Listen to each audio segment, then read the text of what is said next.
yung panahon na sobrang down na down 'tong tao na 'to, doon niya na-realize na ikaw yung totoong taong nagmahal talaga sa kanya. And if you're seeing this message is meant to find you today.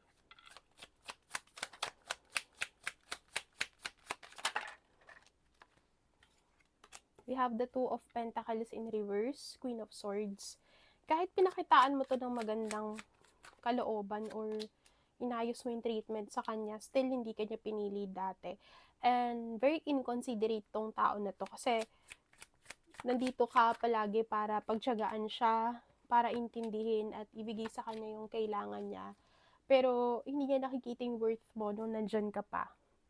Kaya nung na-down siya ng sobra, yung iba sa inyo nagkasakit yung person nyo. And itong tao na to sobrang nalugbok siya, pwedeng nalunod or parang nalugi siya, something like that. Siguro may negosyo to, nalugi. Tapos ikaw lang talaga yung tao na nakakaunawa sa kanya. Marami kasi sa inyo, dinala kayo sa third party ng tao na to and hindi naging clear yung intentions niya. So, nagkaroon ng downfall yung relationship kasi nag-fall out siya and hindi mo alam kung maaayos pa ba.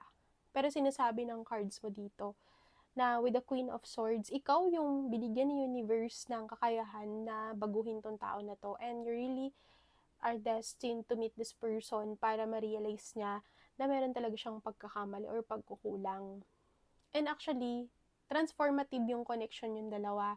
Hindi siya basta dumating lang sa buhay mo at dumating ka sa buhay niya. May reason kung bakit mo siya na-meet. May reason kung bakit yung relasyon yung dalawa is lumalim. Or may reason kung bakit nagkaanak din kayo. Yung iba naman sa inyo. Yung iba sa inyo, may reason kung bakit talaga kayo nag-meet. Dun sa time na talagang hopeless ka na at siya din. Kasi hindi kayo pinag-meet ni universe para lang sa wala. May dahilan. At yung dahilan na yun is para baguhin yung buhay ng isa't isa. Kaya sinasabi ko, transformative yung connection nyo. Pwedeng soulmates kayo or it's just I'm picking here na itong tao na to ay twin flame mo. Yung iba nasa twin flame connection, may age gap kayo na 10 years mahigit. Mas matanda yung babae or mas matanda yung lalaki or I'm picking na may talagang age gap. So, malayo. And kasalukuyan na nasa realization yung person mo, nananahimik siya kasi nag-iisip siya ng dapat niyang gawin.